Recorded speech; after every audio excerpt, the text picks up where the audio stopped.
6:30 a.m. Her cement mixer truck barrels across my grandfather's hand-laid 1923 stone bridge, rumble.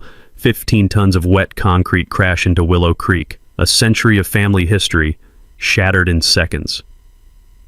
HOA President Marjorie Whitman, in her crisp white blazer, stands there, laughing. "Oops," she sneers. "Those old rocks weren't built for real trucks, honey." She thought it was just a funny accident. What she didn't know? Months before, I'd quietly set everything in motion. Every heavy truck violation documented, every crack monitored, paperwork already filed.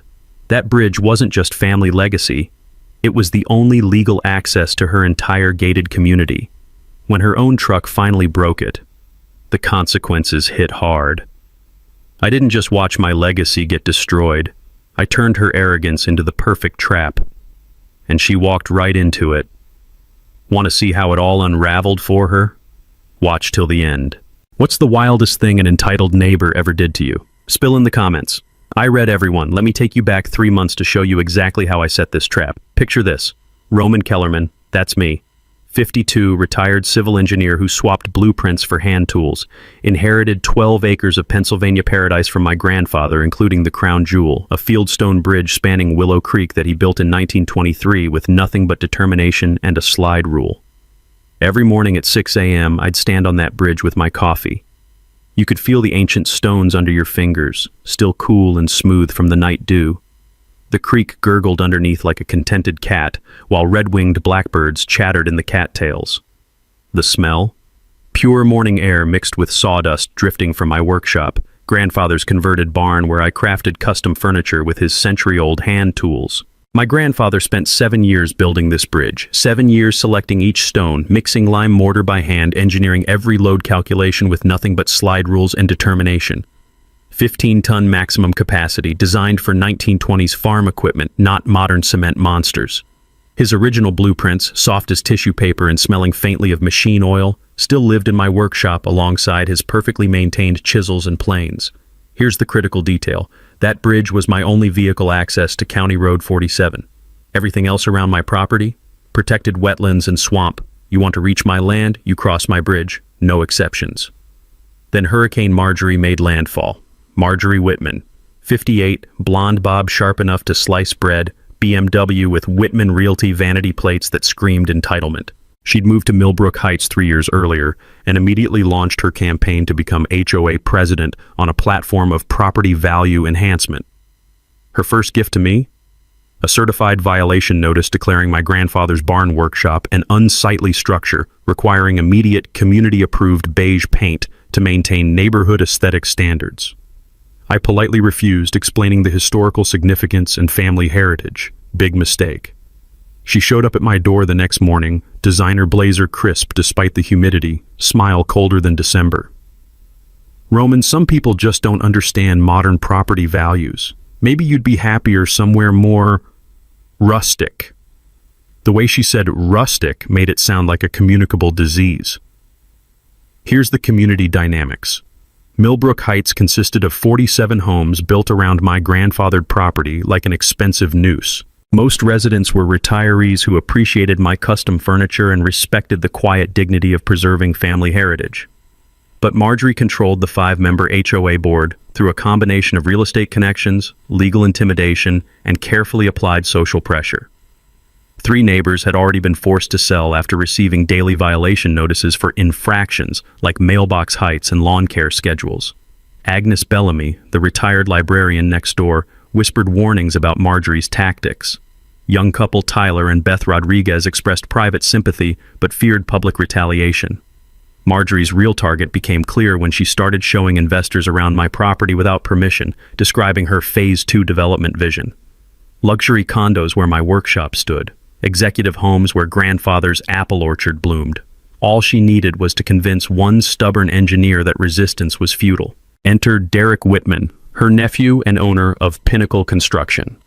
Built like a bouncer, business ethics of a payday loan operation. When the HOA hired Derek's company to build their new clubhouse, he discovered that using my bridge instead of the county route saved 20 minutes per cement truck run. Monday morning, 7 a.m., I'm savoring my coffee and the birdsong when rumble groan crack echoes across the water. A 25-ton cement mixer is crossing my century-old bridge like it's Interstate 95. I walked over, coffee mug still in hand, workshop apron dusted with walnut shavings.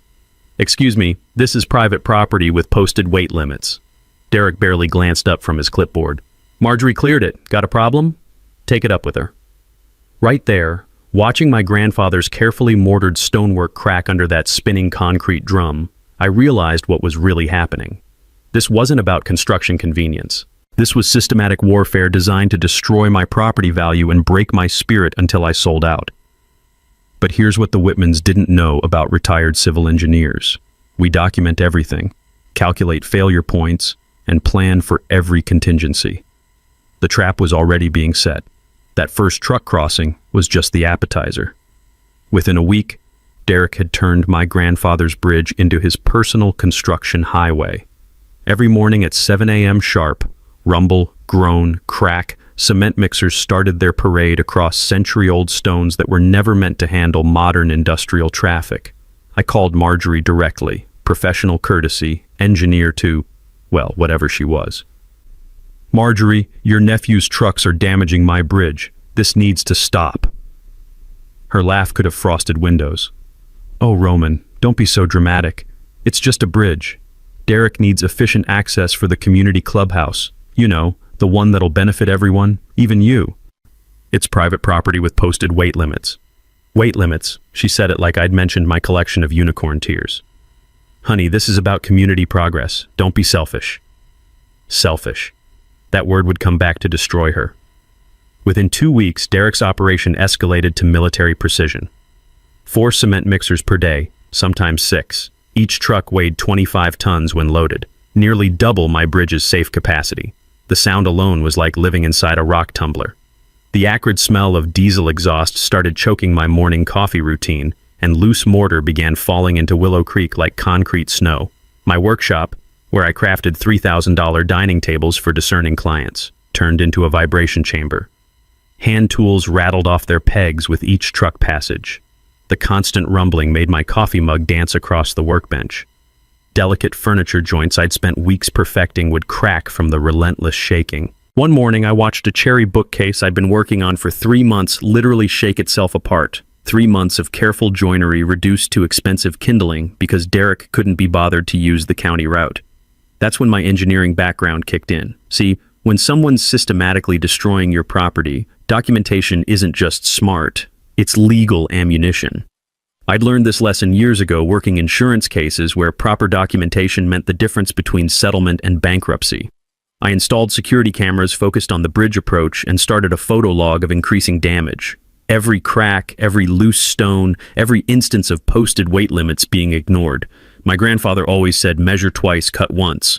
Well, I was measuring everything twice and documenting it 3 times. Then I spent 6 hours in the county courthouse basement archives, breathing in that distinctive smell of old paper and bureaucratic dust, researching my property deed. What I found was better than Christmas morning. Specific language stating the bridge was maintained for grantor's sole use and benefit, with exclusive vehicular access rights. Derek had 0 legal right to use my bridge. None. Marjorie's community necessity argument was complete legal fiction. I drafted a cease and desist letter with copies of the deed documentation and hand-delivered it to both Marjorie and Derek. Professional, polite, legally ironclad.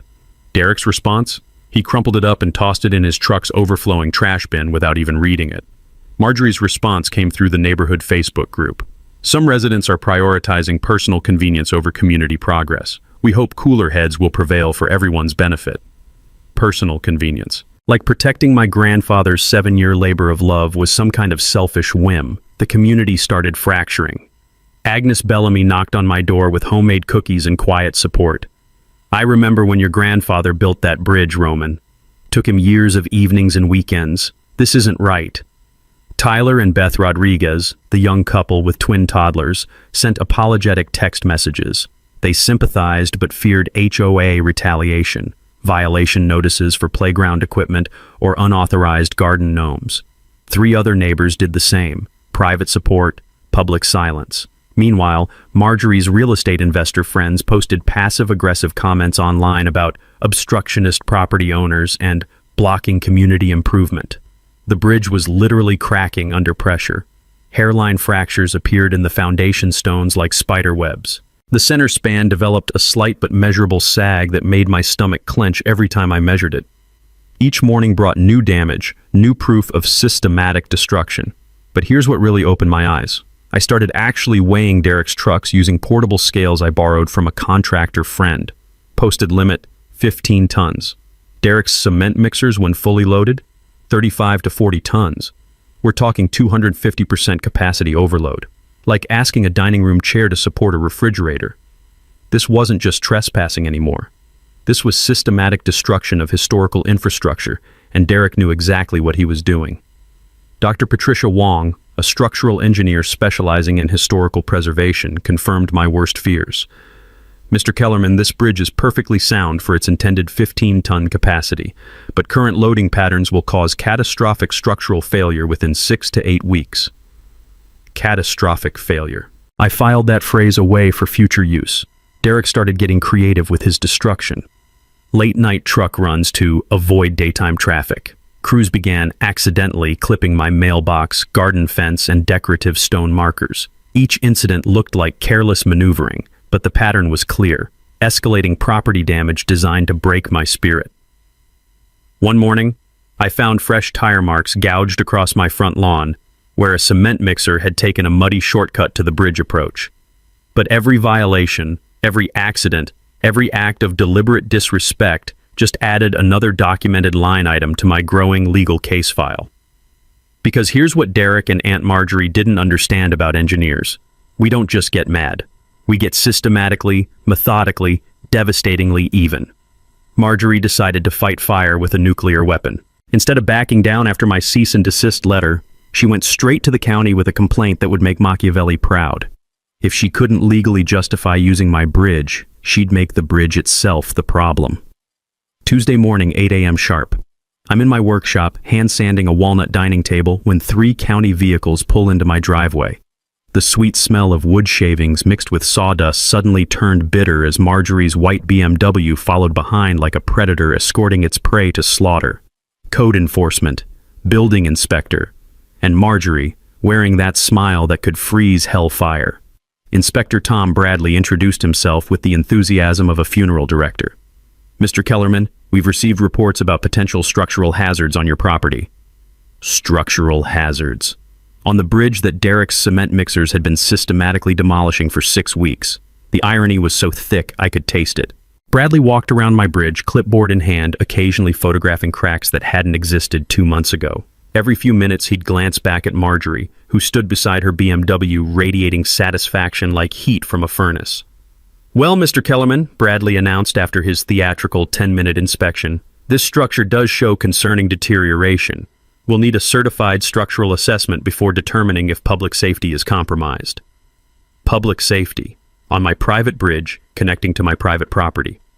Those cracks are from overweight trucks trespassing on my land, I explained, pulling out my documentation folder. I've been photographing the damage progression. Bradley's expression suggested I'd just blame the damage on Bigfoot. Sir, we deal with current conditions. Until we get professional assessment, we're recommending immediate restrictions on heavy vehicle access. Marjorie stepped forward with Oscar-worthy concern. Inspector Bradley, what about emergency vehicles? School buses? This bridge could be vital for community safety. School buses. Emergency vehicles. For the bridge that connected only to my isolated 12 acres. You had to admire the woman's brass. But here's the thing about dealing with bureaucrats for 30 years. The system has rules, and those rules slice both ways when you understand them. I'd learned this lesson fighting permit battles on major construction projects where documentation and proper procedures could save or cost millions. That afternoon, I hired Dr. Patricia Wong to perform the required structural assessment. Cost, $2,500. Value, absolutely priceless because Patricia documented everything with forensic precision. Her report was engineering poetry. Structure exhibits localized stress damage consistent with systematic loading beyond design parameters. Bridge remains structurally sound for intended 15-ton capacity. Observable damage correlates directly with documented overweight vehicle crossings. Translation: Derek's trucks broke it, and here's the mathematical proof. While waiting for Patricia's report, I upgraded my surveillance system. Motion sensors, night vision, infrared capability, the works. These cameras didn't just record, they created admissible legal evidence with GPS timestamps and weather data. Derek's response? Creative destruction became his art form. Late-night operations became standard procedure. 10 p.m. to 5 a.m., cement mixers would rumble across my bridge when they assumed I was sleeping. The sound would jolt me awake, diesel engines straining, air brakes hissing like angry snakes, the metallic clank of loose equipment rattling in truck beds. But I wasn't sleeping. I was gathering evidence. The accidents escalated predictably. My mailbox got clipped so regularly I started buying replacements wholesale. Garden fence posts disappeared during difficult maneuvers. Most heartbreaking, my grandfather's original boundary stones, century-old markers he'd carved by hand, began vanishing entirely. One morning, I discovered tire tracks gouged through my front yard where someone had driven a loaded cement mixer straight across grandfather's oak grove. The smell of churned earth mixed with diesel fuel made my stomach turn. Those oaks were planted the year I was born. Marjorie launched her psychological warfare campaign simultaneously. Neighborhood coffee meetings became forums for discussing my concerning behavior and dangerous obsession. She called an emergency HOA session to address what she termed the community access crisis. 27 homeowners attended. Marjorie prosecuted her case with courtroom precision. Roman Kellerman was selfishly obstructing community progress and potentially endangering public welfare. Agnes Bellamy stood during public comment, her librarian's voice cutting through the murmur. That bridge predates this entire development. Roman is protecting legitimate property rights. Tyler Rodriguez hesitantly raised his hand. Couldn't we find alternative access routes? But Marjorie's real estate investor allies dominated the room, painting me as an obstructionist preventing neighborhood enhancement and property value growth. The vote? 18-9 supporting reasonable resolution. Here's what they didn't know. Local reporter Sarah Martinez was recording everything from the back row, asking pointed questions about who profits when longtime residents get forced out. The real breakthrough came when I started cross-referencing Derek's trucks with DOT transportation records. His official paperwork consistently reported 15-ton loads. My scale measurements? Consistently 40 tons, federal transportation fraud, systematic falsification of commercial vehicle weights. That's when I realized Marjorie hadn't just picked a fight with the wrong engineer. She'd accidentally handed me evidence of federal crimes. Marjorie's next move proved she'd completely lost her mind. 3 days after the county inspection, I found a certified letter that made my hands shake. Notice of intent to sue, stamped across the top in blood-red ink. Marjorie Whitman, representing Millbrook Heights HOA, was threatening to drag me to court for intentional interference with legitimate commercial operations. Legitimate commercial operations, on my private bridge, without my permission. Her legal theory was breathtaking in its audacity. Because Derek's trucks had been using my bridge for weeks, they'd established customary access rights through adverse possession of easement. I couldn't legally revoke access without providing reasonable alternative accommodation. I called attorney Rebecca Walsh and read the filing aloud. The silence stretched so long I thought my phone had died. Rebecca? Roman. In 20 years of practice, this is the most legally delusional document I've ever encountered. She's arguing that systematic trespassing creates property rights. It's like claiming you own someone's house because you broke in repeatedly. But legal insanity doesn't mean harmless. Fighting frivolous lawsuits still costs thousands in attorney fees, court costs, and lost sleep. Marjorie was betting I'd surrender rather than spend my retirement savings defending obvious property rights. She'd picked the wrong engineer to intimidate. Derek simultaneously launched his psychological warfare campaign. Construction crews started working late directly at my property line, running diesel generators and floodlights until midnight. The constant mechanical rumbling made sleep impossible. The acrid smell of burning diesel fuel mixed with concrete dust turned my peaceful evenings into industrial torture sessions. Equipment began accidentally blocking my driveway during peak hours. Cement mixers would park across my gate for brief equipment checks that lasted exactly long enough to make me miss furniture delivery appointments. When I asked crews to move, they'd claim radio problems or mysteriously missing drivers. My custom furniture business started hemorrhaging money. 3 major clients canceled orders after receiving anonymous calls suggesting I was unreliable and involved in dangerous legal disputes. One customer forwarded me a voicemail from Derek himself, claiming my workshop was under investigation for safety violations. The smell of success, hand-planed walnut and fresh varnish, was being replaced by the stench of diesel exhaust and legal intimidation. Then the midnight harassment started. Phone rings at 2 a.m., heavy breathing, then silence. Wrong number calls asking for Roman the Bridge Troll, fake pizza deliveries to my address at dinner time. My insurance company received anonymous tips about electrical hazards and fire code violations in my workshop. Each incident looked random. Together they screamed organized harassment campaign. Marjorie's legal masterpiece was calling an emergency HOA meeting to vote on eminent domain proceedings for essential community infrastructure. She'd discovered obscure Pennsylvania statutes, allowing HOAs to petition counties for eminent domain when private property serves broader public welfare. My bridge connecting exclusively to my private 12 acres. 34 neighbors packed the overheated community center. The smell of burnt coffee mixed with nervous perspiration as people chose sides. You could feel the tension crackling like electricity before a storm. Marjorie had prepared a PowerPoint presentation worthy of corporate boardrooms, aerial photographs, traffic flow analyses, economic impact projections. She argued my bridge represented critical infrastructure, serving essential community transportation needs. Agnes Bellamy stood during public comment, her retired librarian's voice cutting through the murmur with laser precision. This is legalized theft disguised as community planning. Roman owns that bridge, period. Tyler Rodriguez looked physically uncomfortable but found his courage. Maybe we should explore reasonable compromises before threatening property seizure? Beth Rodriguez added, our children play near Roman's Creek. He's never complained once. This feels fundamentally wrong. But Marjorie had orchestrated the room. Her real estate investor allies dominated discussion, arguing that selfish individual interests shouldn't obstruct legitimate community development and economic progress.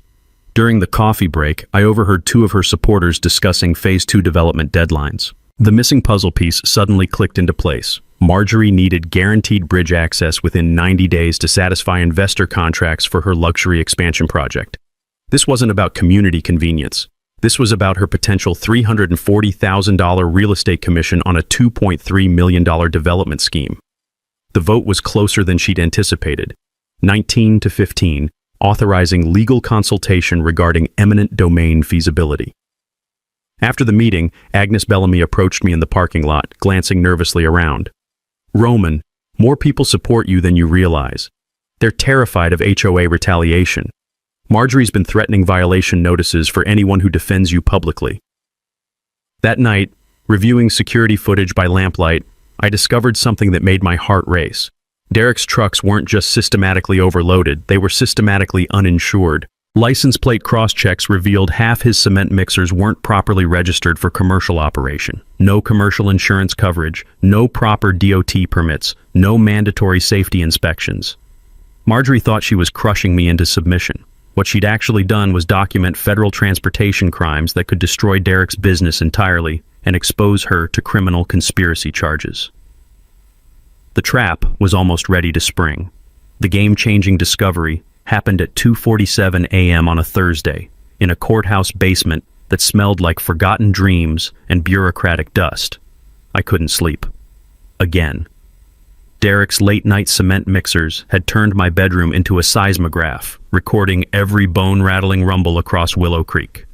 So I did what any insomniac engineer does when his family legacy is under attack.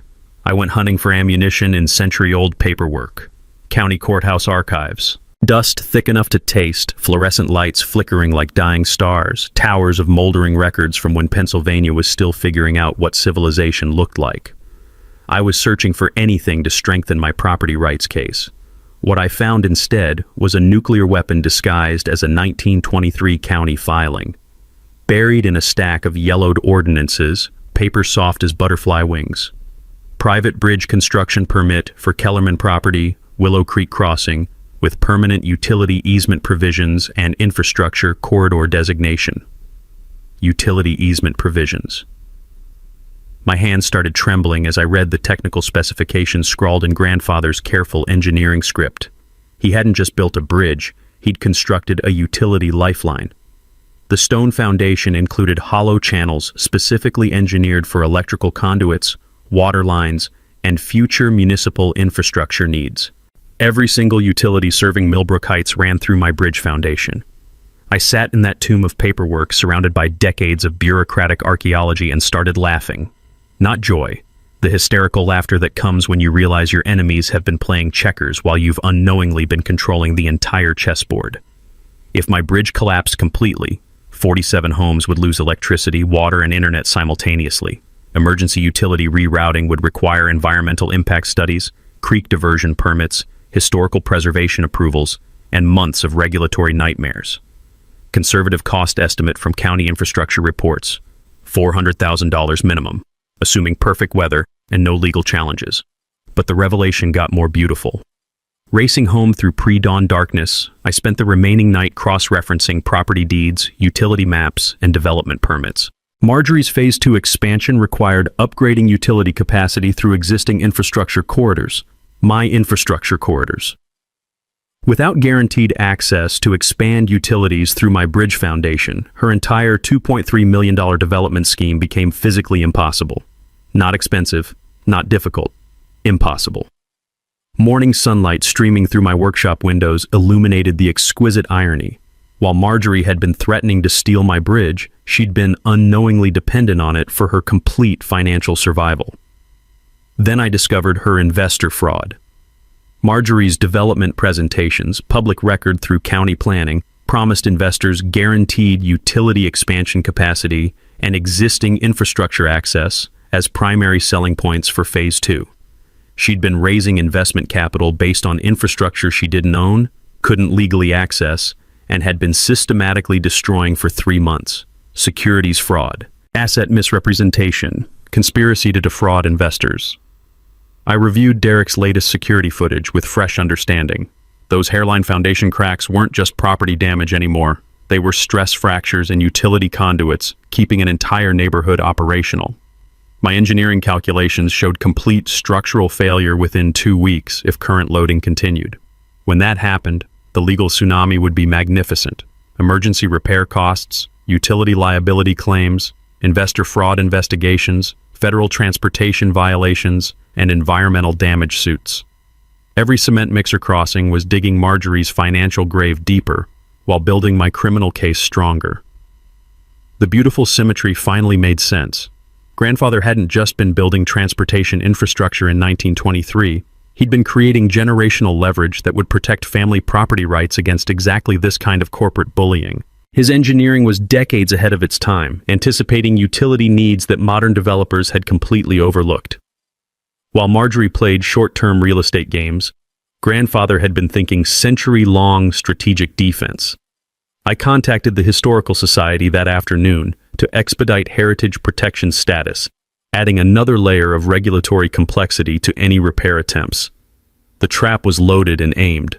All I needed was Derek's next overloaded mixer to deliver the final blow that would destroy Marjorie's empire forever. The next morning I stopped playing defense and declared war. First call, Rebecca Walsh, my property attorney. Rebecca, I need every legal weapon in your arsenal loaded and ready. When this bridge collapses, I want papers hitting Marjorie faster than Derek's cement trucks. Roman, once we file everything simultaneously, there's no backing down. Good. They destroyed my family legacy truck by truck. I'm about to destroy their entire empire lawsuit by lawsuit. My workshop became mission control. Cameras, sensors, legal documents covering every surface like a general planning D-Day. The sweet smell of sawdust was gradually being replaced by the metallic scent of justice being prepared. The centerpiece was Grandfather's hidden genius. Buried beneath decades of moss and weathering, his original 1923 steel anchor points were still perfectly functional. I designed removable bridge barriers that would slot directly into those century-old mounting sockets. Testing the fit gave me goosebumps. Modern steel sliding into historical anchors with Swiss watch precision, like Grandfather had been waiting 100 years to help me spring this trap. You could almost hear him chuckling from beyond the grave. Took you long enough to find them, boy. I installed weight-triggered alarms connected to cameras and county emergency services. Any truck over 15 tons would automatically notify my phone, start HD recording, and alert Inspector Bradley's office. No more he said, she said bullshit about timing or weights.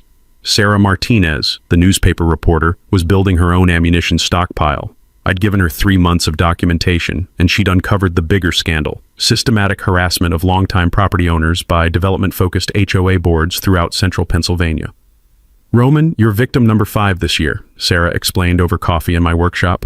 Her notepad balanced precariously on my sawdust-covered workbench. 4 other families got pressured into below-market sales after mysterious safety violations and legal complications appeared. That's when I understood. This wasn't personal harassment. This was a business model. Identify vulnerable properties, apply systematic pressure through legal intimidation, force distressed sales, then profit from development rights. Industrial-scale property theft disguised as community improvement. Agnes Bellamy organized grassroots resistance through coffee and conversation sessions. 18 neighbors attended the first meeting in her living room, the aroma of homemade chocolate chip cookies mixing with decades of suppressed frustration as people finally spoke honestly about HOA terror tactics. "They threatened violation notices when Derek's trucks damaged our mailbox," Tyler Rodriguez admitted, nervously bouncing his toddler. "Marjorie said we were responsible for maintaining street-side aesthetics even though her nephew caused the damage." Beth Rodriguez nodded vigorously. "When I complained about diesel fumes affecting Emma's asthma, Marjorie suggested we might be happier somewhere less industrial." Made it sound like a friendly suggestion, but the threat was clear. Every story followed identical patterns. Identify resistance, apply escalating pressure, maintain plausible deniability until surrender. Dr. Patricia Wong provided the technical knockout punch. Advanced structural monitoring equipment could now detect microfractures in real time and predict catastrophic failure with mathematical certainty. "Roman, this bridge will fail within 5 to 7 days if current loading continues," Patricia confirmed, watching stress data stream across her laptop screen like a digital death countdown. "Foundation settlement is accelerating exponentially. Complete structural collapse is inevitable." Music to my ears. Predictable failure with forensic documentation and precise timing. I coordinated with County Environmental Services about creek contamination. Derek's cement mixers had been leaking hydraulic fluid, concrete wash, and diesel fuel into Willow Creek for 3 months. Environmental Protection Agency violations carry federal criminal penalties and mandatory cleanup costs that would make Marjorie's head spin. Here's what most people don't understand about systematic crime documentation. When you properly build cases over months, you create prosecutorial avalanches that agencies can't ignore. Property violations become federal transportation fraud. Trespassing becomes environmental crimes. Harassment becomes criminal conspiracy. The coordination was beautiful in its complexity. When my bridge collapsed, I'd simultaneously file restraining orders, criminal charges, federal violations, environmental damage claims, investor fraud reports, and civil suits totaling millions in potential damages. Marjorie thought she was bullying one stubborn old engineer. She was actually about to face coordinated assault from county, state, and federal agencies armed with irrefutable evidence of systematic criminal activity. My security system now recorded everything in 4K with backup storage in 3 locations. Any evidence tampering would add obstruction of justice charges to their growing criminal inventory. Sarah Martinez had contacted regional property rights organizations eager to publicize successful resistance to HOA overreach. This story would go viral as the perfect case study in David demolishing Goliath through preparation and persistence. That evening, I organized documentation files with military precision. Every photograph GPS tagged and time-stamped. Every conversation recorded and transcribed. Every violation cross-referenced with applicable laws and potential penalties. Grandfather's century-old hand tools sat beside my laptop like ancient weapons, blessing modern warfare. His chisels and planes watching over digital evidence that would obliterate the people trying to erase his legacy. The trap was loaded, aimed, and hungry for targets. Derek's next cement mixer would trigger the most expensive legal education in Pennsylvania history. And that brings us back to Tuesday morning, 6:30 a.m., watching Marjorie's world explode along with my grandfather's bridge. Splash, crack, rumble. 15 tons of wet concrete, spinning steel, and sheer stupidity plummeting into Willow Creek while my phone erupted with automated alerts. Weight sensors screaming, HD cameras recording, emergency notifications firing to county services like digital fireworks. The trap I'd spent 3 months setting had just snapped shut with the precision of a Swiss watch. I was speed dialing 911 before the diesel smoke cleared. County emergency? Roman Kellerman reporting destruction of critical infrastructure by unauthorized commercial vehicle. Bridge collapse has severed utilities for 47 residential properties. We need emergency services immediately. Within 10 minutes, my driveway looked like a disaster movie set. County vehicles, emergency crews, and one very pale Inspector Bradley clutching his clipboard like a life preserver as he stared at the structurally questionable bridge he'd been investigating, now demolished beyond recognition. Derek stood chest-deep in creek water beside his upended cement mixer, wet concrete hardening around his work boots like karmic quicksand. The truck's barrel had finally stopped spinning, leaving an eerie mechanical silence broken only by water bubbling around twisted metal and the distant sound of 47 houses losing power simultaneously. That's when Marjorie's white BMW came screaming into my driveway like a heat-seeking missile. She jumped out, designer blazer already showing sweat stains, perfectly styled hair falling apart as reality crashed over her like Derek's cement truck. One look at the destruction and her face cycled through shock, denial, anger, and pure terror in 15 seconds flat. "Derek, you absolute moron! I told you to be careful with that stupid bridge!" "Aunt Marjorie, it just collapsed. The thing was ancient. Not my fault it couldn't handle real trucks." Real trucks. Like destroying century-old craftsmanship was a badge of honor. But the real fireworks started when Sarah Martinez arrived with her photographer, camera ready to document both the bridge collapse and Marjorie's financial apocalypse.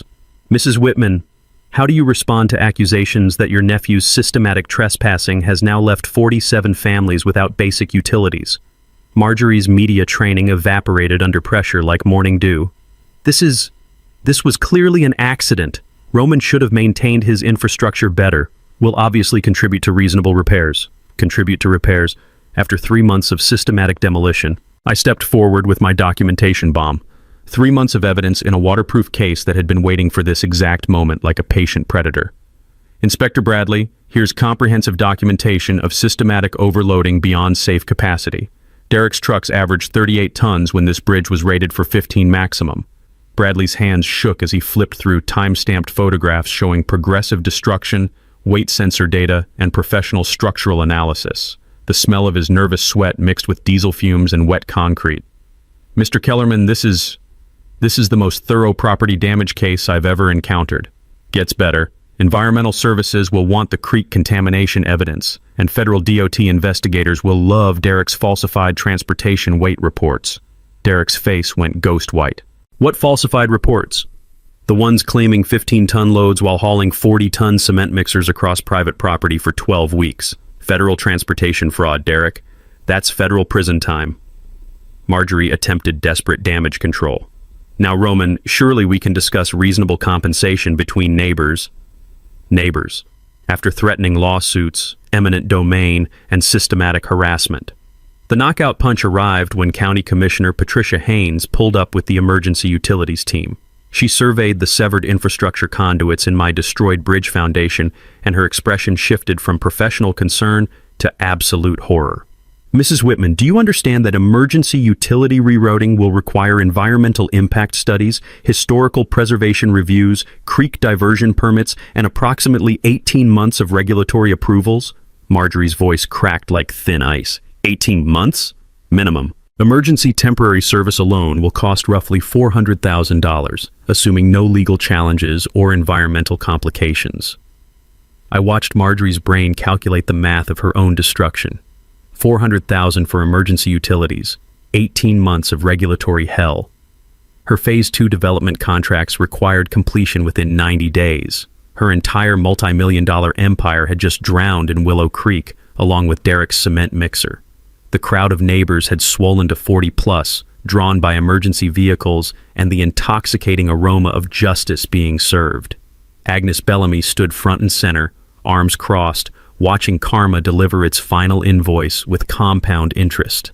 Tyler and Beth Rodriguez brought their kids to witness neighborhood history. The day systematic bullying backfired spectacularly. Derek's cement mixer sat in the creek like a concrete monument to stupidity. slowly sinking into muddy bottom while hydraulic fluid painted rainbow patterns across the water surface. I pulled out my phone for the final documentation. Tuesday, September 15th, 8:23 a.m. Marjorie Whitman's 3-month campaign of systematic property destruction has successfully eliminated her own development project and triggered the most expensive property rights lesson in Pennsylvania history. The trap had crushed its targets. Now came the legal massacre. The emergency town hall meeting 3 days later looked like a legal execution. County Commissioner Patricia Haynes had called the session to address what local media was already calling the Millbrook Heights infrastructure disaster. 200 residents packed the overheated community center, along with reporters, legal representatives, and enough county officials to run a small government. The smell of burnt coffee mixed with nervous perspiration as people filed into folding chairs that squeaked like stressed metal. You could feel the tension crackling like electricity before a thunderstorm. I sat in the front row with my evidence boxes, Rebecca Walsh beside me, looking like a prosecutor ready to deliver closing arguments.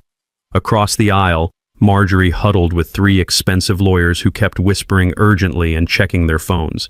Derek wasn't there. He'd been arrested that morning on federal transportation fraud charges. Commissioner Haynes opened the session with bureaucratic efficiency. Ladies and gentlemen, we're here to address the bridge collapse that has severed utilities for 47 residential properties and created significant legal complications for planned development projects. Legal complications. Like systematic property destruction was a minor paperwork issue. Marjorie's lead attorney stood first, a silver-haired gentleman who probably charged $500 to clear his throat. Commissioner, my client maintains this was an unfortunate accident caused by inadequate infrastructure maintenance. Mrs. Whitman is prepared to contribute reasonably to repairs. Contribute reasonably. After 3 months of documented harassment, Rebecca Walsh rose like an avenging angel with a law degree. Commissioner, may I present evidence that this was not an accident but the inevitable result of systematic property destruction? She activated the large screen display and the room gasped. High-definition footage of Derek's cement mixers crossing my bridge, time-stamped weight sensor data showing massive overloads, photographs documenting progressive structural damage over 12 weeks. The visual evidence was devastating. You could watch my bridge slowly dying truck by truck, crack by crack, while Marjorie and Derek ignored every warning and legal notice. Furthermore, Rebecca continued, we have documented evidence of harassment, intimidation, and investor fraud related to this systematic property destruction. She played audio recordings of Marjorie's threats, displayed copies of falsified weight reports, and showed investor presentations promising infrastructure access rights that didn't exist. The room erupted. Neighbors shouting questions, reporters scribbling frantically, lawyers whispering damage control strategies that were already too late. Agnes Bellamy stood during public comment, her librarian's voice cutting through chaos with laser precision. I've lived here longer than anyone except Roman. That bridge was beautiful, functional, and historic. What happened was vandalism disguised as community progress. Tyler Rodriguez found his courage. My family supported the community projects, but this went too far. Threatening people's homes over property rights is wrong. Beth Rodriguez added, our children played safely in Romans Creek for years. He never complained, never charged fees, never made anyone feel unwelcome. This harassment was unconscionable. But the real drama started when County Environmental Officer Janet Morrison presented her creek contamination report. 3 months of diesel fuel, hydraulic fluid, and concrete wash had turned Willow Creek into an ecological disaster zone. Cleanup costs will exceed $200,000, with criminal environmental violations pending against Pinnacle Construction and potentially against any parties who authorized this activity. Marjorie's face went whiter than her BMW. $200,000 for environmental cleanup, $400,000 for emergency utility rerouting, 18 months of regulatory delays killing her development contracts. The numbers were adding up to complete financial annihilation. Reporter Sarah Martinez stood for questions. Mrs. Whitman, how do you respond to evidence that you promised investors guaranteed infrastructure access while systematically destroying that same infrastructure? Marjorie's composure finally cracked. This whole situation has been blown completely out of proportion. Roman was obstructing legitimate community development. His bridge was old and dangerous. Old and dangerous. The bridge that had stood safely for a century until her nephew turned it into rubble. That's when I stood up for my moment. The room fell silent as I walked to the microphone, carrying grandfather's original 1923 blueprints. 200 people holding their breath while I unrolled century-old engineering drawings that had predicted this exact scenario. Commissioner Haynes, my grandfather built this bridge to last centuries, not decades. He included utility corridors specifically to support future community growth. Mrs. Whitman's nephew didn't just destroy my family legacy, he destroyed the infrastructure foundation that her own development depended on. I paused, letting that sink in before delivering the mic drop line that would make county legal history. Mrs. Whitman spent 3 months telling me to get with the times. Well, here's what modern property law looks like when you systematically destroy someone's century-old family legacy. Rebecca Walsh stood and began reading the legal avalanche. Restraining orders against further trespassing, criminal charges for property destruction and environmental violations, federal charges for transportation fraud, civil suits for damages totaling $847,000, and investor fraud investigations that could result in federal securities charges. The silence was deafening. You could hear Marjorie's financial empire collapsing like Derek's cement mixer hitting creek bottom. Commissioner Haynes delivered the final blow. Based on evidence presented, this commission finds that systematic trespassing and property destruction has created liability exposure exceeding $2.3 million for the Millbrook Heights HOA and associated parties. $2.3 million, exactly what Marjorie's development was supposed to be worth. 6 months later, I'm standing on my new bridge watching red-winged blackbirds build nests in the cattails like nothing ever happened. But everything had changed. The legal aftermath was swift and merciless. Marjorie filed for personal bankruptcy within 30 days, her real estate license suspended pending fraud investigations that would eventually send her to federal prison for 18 months. Her white BMW got repossessed on a Tuesday morning while neighbors watched from their windows. Derek's Pinnacle Construction lost its license permanently. Federal transportation fraud charges earned him 2 years in minimum security prison and a lifetime ban from commercial trucking. His cement mixers were auctioned to pay environmental cleanup costs. The HOA settlement funded my bridge reconstruction using grandfather's original engineering principles enhanced with modern materials. Traditional stonework techniques taught to local craftsmen preserved heritage skills while creating jobs for neighbors who'd supported my fight. But the real victory was community transformation. New HOA leadership, elected unanimously after Marjorie's resignation, established the Historical Property Protection Protocol, comprehensive guidelines preventing harassment of longtime residents and protecting family legacies. Agnes Bellamy became president on a platform of respect for what came before. Property values actually increased due to historical designation and controlled development. The bridge became a county landmark featured in tourism materials, bringing visitors who appreciated craftsmanship and community character over corporate development schemes. My furniture business exploded after the story went viral. National attention from property rights organizations brought custom commission requests from across the country. People wanted furniture built by the engineer who defeated systematic bullying through documentation and determination. The workshop smelled like success again. Hand-planed walnut and fresh varnish replacing diesel exhaust and legal intimidation. Grandfather's century-old tools hummed with productivity, creating heirloom pieces for families who understood the value of lasting craftsmanship. Tyler and Beth Rodriguez became close friends, their kids playing safely in the restored creek while learning traditional woodworking in my workshop. Community relationships strengthened through shared struggle, neighbors understanding that property rights protect everyone's investments. The Heritage Trade Scholarship I established uses settlement money to teach young people traditional crafts, stonework, timber framing, blacksmithing skills that built communities before corporate development schemes. 12 apprentices have learned heritage techniques while earning college-level certifications. Environmental restoration became a community project. The creek ecosystem flourished without heavy truck pollution, attracting wildlife photographers and conservation groups. Native fish populations returned, and the cattail marshes expanded into natural water filtration systems. But my favorite victory was personal healing. Morning coffee rituals returned to peaceful perfection.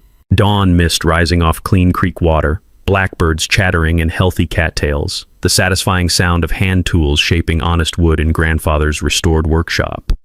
I discovered additional family documents revealing grandfather's foresight about development pressure. His 1920s engineering included expansion joints and reinforcement points, anticipating future growth while protecting family independence.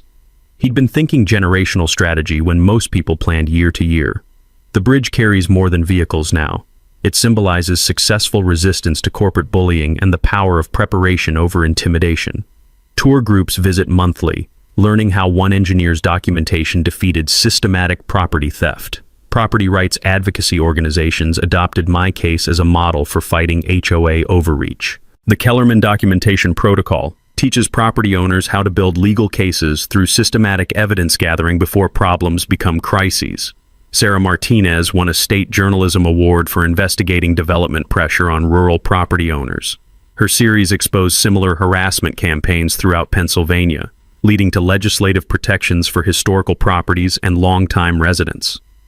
Agnes Bellamy organized the annual Heritage Day Festival, celebrating original structures and traditional crafts. Thousands attend yearly, supporting local artisans while learning community history that predates corporate development schemes.